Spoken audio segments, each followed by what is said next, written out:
He had to, didn't he? Tell you a story. A friend of mine said to me once, Jules, because I'm learning to ride a motorcycle, right? Well, I know how to ride one. I'm just going through the process, going through the whole growth of it. Because he said, do not rush this process, Jules. You need to make mistakes. You're going to make mistakes because there's two types of riders, those that have been off and those that are gonna come off. And when he said that to me, it said to me inside, I said, I need to come off my bike, man. I need to get rid of this fear, because every time I'd go out on it, I'd anticipate it. I'd be like, is today the day? Is this ride the ride? And that's not good. You shouldn't do that. And then also you invest all this money into protective clothing and gear that you want to test that it works. I know it sounds crazy, but it just gives you more confidence, because I'd never come off, right? And then like last year I did, and I got injured and it hurt a little bit. But luckily and fortunate for me, it wasn't life-changing, it wasn't crucial, and I'm okay, as you can see. However, that in me didn't install a fear that I would never get on a bike again. I got back on, like I wasn't afraid. My friends, everyone that I knew, you know, that knew me kept saying, you've got to get back on, you've got to get back on, don't let this get in your way. Because, and I hope he doesn't mind me saying it, but my uncle, he came off, and it's affected it. He won't get back on again. Like, it's not happening. He said, I'm not doing that again. And I don't blame him. And you're right, Liz. You can be so affected by that emotion. Fear will paralyze you. It will put invisible walls in your way. And it's heartbreaking. Like, you will need some deep therapy or, you know, counseling to overcome it. But you have to face it. I think the best way to do it is to face it. Face your fears. Absolutely. And really like reshape your mind. But if you're trying to put like blockages in the way, I suppose that's the easy way of coping. But that's not always the best way, because at any moment another clown might come along. And if you haven't faced it, you're forever going to be running, forever calling your mum. Now, I'm not saying that's a bad thing. I'm just saying, if that's how you want to live for the rest of your life, then that's how it's going to be until you confront that fear. And they don't want to feel like that. They don't want to you know, spend the rest of their life fearing it. And it's horrible. It's horrible when they're in that. But for me, I've watched a lot of people restrict their lives and not take opportunities, all sorts of things, because of the lack of confidence. But or I've thought it was the lack of confidence. I've thought, oh, they're just not confident in themselves. But actually, it's been fear. It's been the fear of that emotion brings to their conscious, you know, and the subconscious, and they're thinking, no, I just can't. And so yeah, because I think the ultimate thing against fear is confidence, is just to push yourself through it, and you become more and more confident by facing your fears. 100%. There was going back to you saying about motorcycles, similar to like the racing. You get like F1 drivers back in the day. They'd obviously have like a life-threatening crash. Like, for example, Nicky Lauda. There's a good documentary on him. You had one this season, Romain Grosjean. I don't know if you saw it at Bahrain. Car split in half and went up in flames. Luckily, he just come out of burns, but he wants to get back in an F1 car. So you get people that want to face the fear, but you get people that want to sort of put the block up and just say no more. But then linking back to the fear of heights as well, you get people that sort of hunt the fear, hunt your phobia, because the people that like the adrenaline rush, you get the can't remember their names, but on YouTube you get people that will go train surfing or climbing skyscrapers, and they'll be filming it, no harnesses or anything. I don't know if you've seen that. Like stuntmen, building to building. And yeah, I've seen them. It makes my stomach turn from their head cams. I'm like, what are you doing? Get down from there. Like, I fear for them. I'm like, what are you doing? Like, don't do that. I'm not gonna lie. I do watch stuff like that, and I do think, oh my gosh, to some stuff, but on a lot of it, I'm with them. I want to be up there doing it. Oh, so, Liz, you're a whole nother level. I love it. I do love, like, I love doing stunts and stuff, and I love, you know, climbing up and jumping off things and stuff. So yeah. So I kind of get. that feeds them. The fear of death keeps you alive. Sometimes what I think these people fuel off is the fact that they defy death, like they are in a very vulnerable position, and because of that they've got some sort of survival blood. Their skin must be tingling, man. Like you talk about this, Super like high. Yeah, adrenaline like is flowing through them. And I think, yeah, people talk about this adrenaline rise, the adrenaline junkie. It's like the fear of death keeps you alive. So the more closer to death you can get, like the more alive you feel. I don't know, yeah, nuts. And some people don't even ever want to get to that feeling of ever knowing how alive they can feel by doing something that extreme, which I get. But then I think you get the other type of person who wants to be on that level because that's when they feel the most alive, and they're like, yeah, give it to me every day. Yeah, that's scary shit, man. I'm kind of in between. Yeah, same. Like, I wouldn't sit at a roulette table with a pistol and be like, right, let's go. You know what I mean? Like one on one. I'm not Who's got crazy. the balls and gonads? I'd be like, nah, mate, I'll choose life. But that's the closest to death you'll ever get. But okay. So there is one more. And this one, I was referencing the film before of Alfred Hitchcock and how he tapped into some people's DNA and whatnot. But if you can't tap into the DNA and what we are as humans, what can you do? So one of the films that scared the life out of me growing up, and I should never have watched it because it was, certified for 18 plus, and that was The Nightmare on Elm Street. Freddy Krueger. That guy, mate, I don't even want to go into how whoever thought him up and whoever thought of the concept of Freddy Krueger was a genius, because one of the phobias is Samniphobia, and Samniphobia is the fear of falling asleep. I never had this phobia before. I never had this fear before. And as you know, and I know that you do sleep more when you learn that you're going to be fine. But after watching Nightmare on Elm Street, I did not want to go to sleep. Like I had a huge fear of falling asleep. And, using Samniphobia as a somniphobia, sorry, not Samniphobia, somniphobia, it's probably extreme for some people. They really do fear going to sleep, not because of Freddy Krueger, but because something else. But I'm just saying, that person, whoever made that character and made that film, they really tapped into something that I think most people could not escape. Like if you believed in Freddy Krueger after watching that film, you're not gonna want to go sleep, because it's like that's when he gets you, isn't it? Element, isn't it? It's like, I think as well, some people do fear falling asleep, but not the Freddy Krueger element. It's because they believe they're not going to wake up. So wow, I can't imagine. I can't imagine having that. Is an actual phobia. So you think a lot of older people would eventually develop that fear? I don't know if a lot of older people. I just think it is something that does exist. It's strange. It's interesting, because I love to sleep, but I'm the opposite.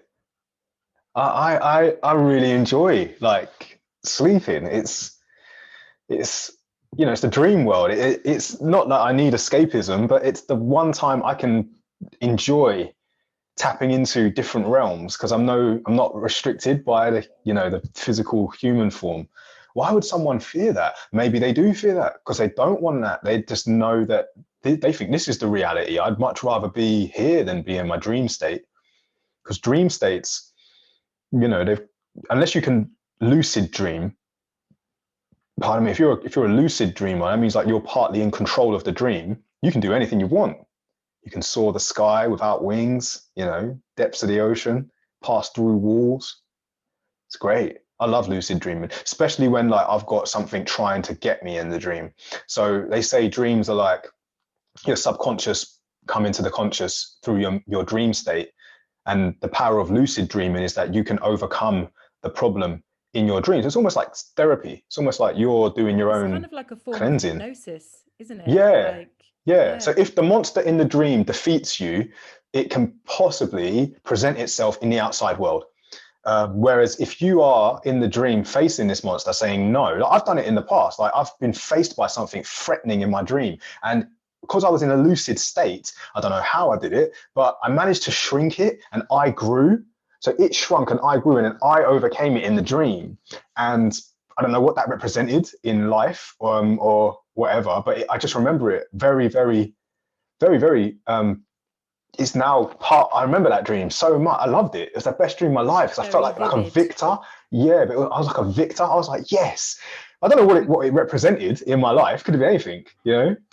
But it's a great feeling. If you ever wanted to, just going to say as well, I talk a lot, but just going to say, if anyone's listening right now and any of this resonates with you, anything we've spoke about, then please message one of us, get in touch and let us know, because we actually would like you to come on the Elite Thinking Club to one of our podcasts. So if you're interested, message in, let us know, and let us know what interested you, because we'd love to know. So yeah. I just going back to the dreams thing as well. I read somewhere, so like lucid dreams are they're quite interesting to read about. But I read somewhere that you have like 5 to 7 dreams every night, but you don't always remember. You never like remember them. So every night you dream, but only the ones that are most vivid or most sort of important to you will stick with you, and you'll wake up. So have you ever woken up and you've gone, oh, like you're sort of in a bit of like, you're a bit confused and you feel like you remember something but you don't, and that's you sort of having a dream but not remembering, and then it's only the dream that is most important to you is the one you wake up and go, oh, last night I had a dream, I don't know, I was flying through the sky, I fought this massive sea monster or something like that. But yeah, apparently you dream about 5 times every day. So my best dreams are when I wake up normally about 3 a.m. And this is like common for me. I don't know how or why my body does it, but it doesn't bother me anymore. Get up at about 3 a.m. knowing that I've slept, and I know I ain't got to get up for another couple hours. So I go back to sleep, and it is in that haze that I have the best dreams, man. I mean, they're out there, like so clear, and I'm really in them. And then sometimes there's a moment like I get up at about, say if I have to get up at like 6 a.m. and I get up at like 5 a.m., I can tell myself, just get out of bed, you're already up, or enjoy that little 40-minute spell, that little, 45-minute spell. And it's in that little spell when you just nod back off and that dream there is, man, I can't even explain to people. I mean, you probably know. You don't want to wake up from. Yes. I want to stay in it. This is going my way. I'm For real. And then the alarm goes off and you're like, no, why'd you do that? I was just about to do something. Something great was going to happen. Have you ever had a dream, people listening as well, have you ever had a dream and you wake up and you try and go back to sleep to find out the end of your dream that you just had? Clutching onto it. Come back. On a minute, I need to finish this off. I need to know that I got this, or that I did this, or that I killed them, or that they didn't get me. Yeah, I do that all the time. Yeah, it's like a cliffhanger. It's like an episode of EastEnders. Out of bed yet. I'm gonna shut my eyes and I'm gonna finish this good and proper. For real. Oh man, I've been there. It's so true, so true. And I wonder how it knows to wake you up just before the good bit. Why? That then makes me feel like our previous conversation. It's like the Matrix is stopping it. Yes. Yeah. Wow. Pulling me away. Mate. Yeah. We've really gone in. I love it. Yeah. Another interesting phobia, which I think a lot of people have probably experienced at least once in their lifetime, is the fear of failure. It's common. It's common. Yeah. That can be a big motivator. Your fear of failing, then it motivates you to do well. Yes, absolutely. So that's you're turning it into a positive, but I think a lot of people who might not find that or have that thought process, it really is a massive thing. It restricts them and ends up stopping them from even going for a job, even applying for a job, or even going up to that girl or that guy and asking for their number or asking them out. It's the fear of, oh, I'm going to fail that, they're not going to like me, or I'm not good enough. And I think it's quite a sad one, but I think every single human being, even if you only ever experience it at school, or as a child, you know. But I think, sadly, I think it some people it goes all the way through their life, you know. For real. It affects I'm them. quite Yeah. I'm quite a fortunate person. I don't fear failure. I No. do worry about how I appear to others in a way. Like in the past, I've been very, very conscious about how I look, but I've never shied away from a challenge, or never shied away from a No, I love a challenge. situation. Yeah. I'm the type of person that's And just like, I'm gonna do that. I remember as a kid, my So I dad do always it. used to tell me that in order to be successful, you have to experience failure. Everybody who has become an entrepreneur, a billionaire, you know, really successful people, they have all started something and it's failed, and that propelled them to move on to the next thing and the next thing and the next thing, to the thing that made them successful.